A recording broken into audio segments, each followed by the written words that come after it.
Good morning or good afternoon, depending on where you are. This is David Taylor Klaus, and this is Mindset Mondays with DTK. So, perfect for today's quote. I'm actually on vacation, so I have been offered the office of the resort manager here at the Mountain House in Vail, Colorado. So, surroundings are a little different, setup's a little different. I'm propped up on a stack of things to make the video part work. So, very much enjoying actually walking my walk, and you'll understand that in just a moment. So why are we here today? So the purpose of Mindset Mondays with DTK is to give folk who have a growth mindset or would like to develop one the opportunity to play with new ideas, new concepts, new mindsets, and most importantly, to understand and harness the power of mindset. Right? So today's quote is actually one of my favorites. So let me show you this one.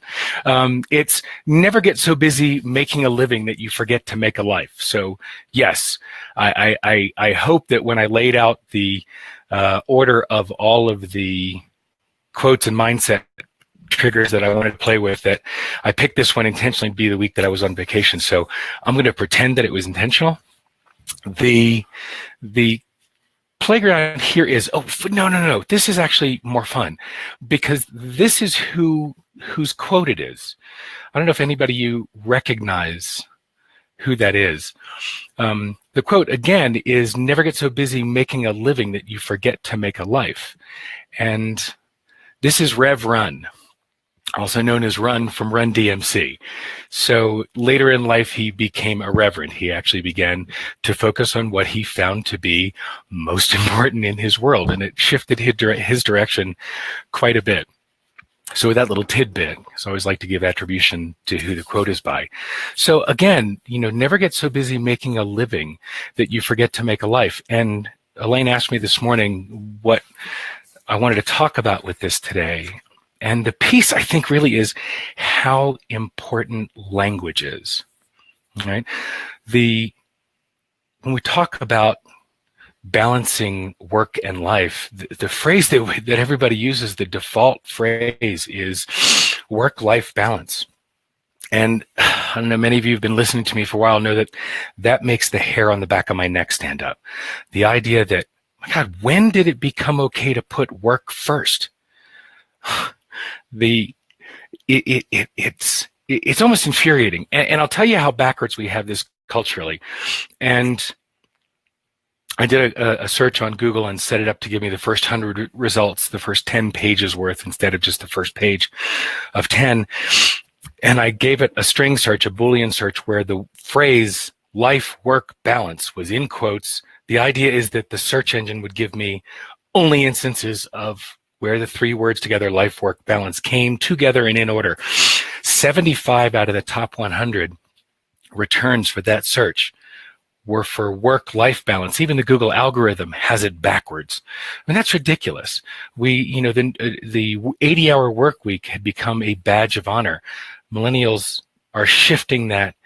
However, really, that's still a prevailing ethos, that it's about working hard. It's about powering through. It's about, I look back at coming out of college in the 80s and the flock of my classmates who went to Wall Street, the young idealists who believe I'm going to go make all this money because I have this opportunity.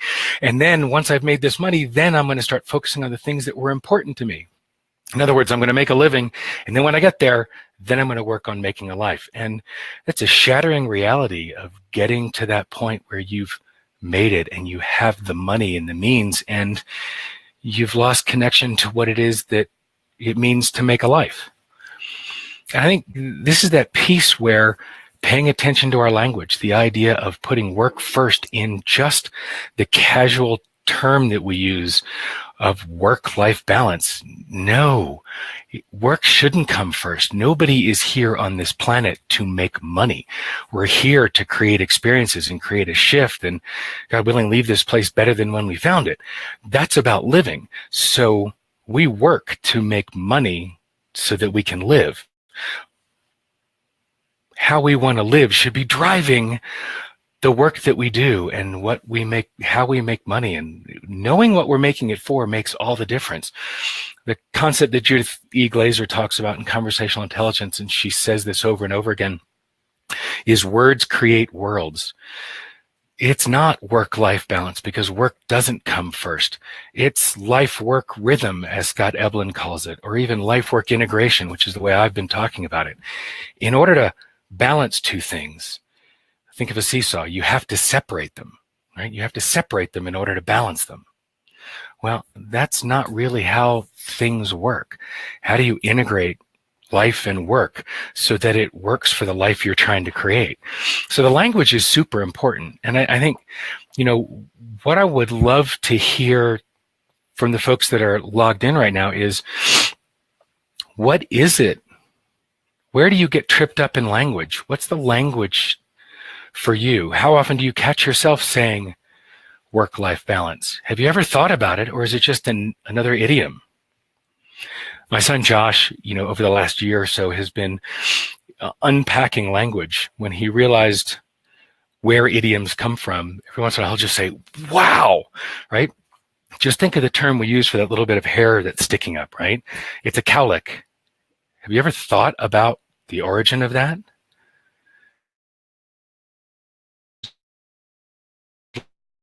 Language, and I think most of the time, most of us are unconscious as to the origins of the words we use and the unpacked meaning behind it.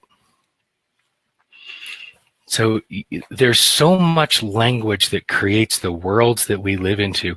The invitation here is to pay attention to your language. Pay attention to what comes up, what you're saying, because the words that you're saying not just tell other people what you're thinking and what you believe, but it's creating the reality around you. It's the whole basis of mindset, that this really is about how you set your mind. What you put your attention to is what expands. If you believe that you are limited by opportunity, by time, by space, by money, it doesn't matter. The limitations that you believe are around you become the limitations around you. The whole idea of growth mindset is the difference between a fixed mindset, where we believe that we are inherently in possession of the skills and the levels that we have, and that's it. And our job is to see how well we can live those, or a growth mindset where you have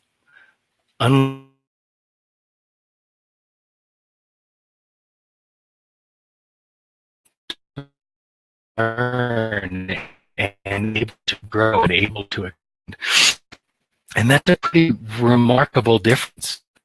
Believing that the world is fixed, there are limits, or the world is open, limited. Think. The video may have frozen. Are we back? Wow, technology's okay. So unfortunately, I'm getting comments that I can see on the site, but I can't see them on this broadcast tool. I'm not up. So I guess internet connectivity is on vacation as well. Facebook group to share more of your thoughts, less unconscious for you, what you're saying unconsciously that's creating realities for you. Well, I see a couple of the comments coming in. They're just not flowing. I see them on the Facebook side, but on the Be Live, this cool broadcast tool we're using, I think the slow connection is not being very helpful right now. So to close it, the offer really is to begin to look at how you'll change what you're conscious to, how you'll be more intentional about your language, right? How you'll be able to create the world around you by being conscious of the language that you use. And this is a real opportunity. Holding the concept that words create worlds. What words are you using? Not just out loud to those around you, but what's the language that you use in your head? The thoughts that you hold and the thoughts that you're willing to accept. That is the basis for the reality around you.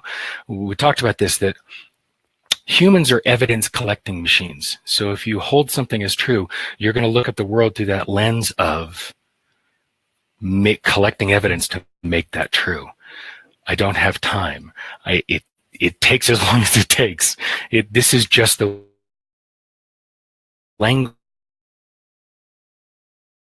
And that's up our, I hate that word. That's what screws up the opportunity for integrating work and life in a way that's meaningful. There isn't a set time for making a living and then making life. You have to do that together. And your language, the words that you choose, both in what you're thinking and what you're speaking, makes all the difference in your capacity to do both at the same time. So that's what I'd like to leave you with, is look at your opportunities, look at the language that you use, and share in the Facebook what's come up for you in the Facebook group. Again, go to facebook.com/groups/Mindset Monday. There'll be a post for this broadcast. You'll see the quote. Would love to get your input and your feedback on where you go unconscious with language. Where are you aware of the words that you use and not aware of the words that you use? And lots of opportunities to play with that. Where are you making trade-offs? This is the time for making the living, then I'll get to making a life.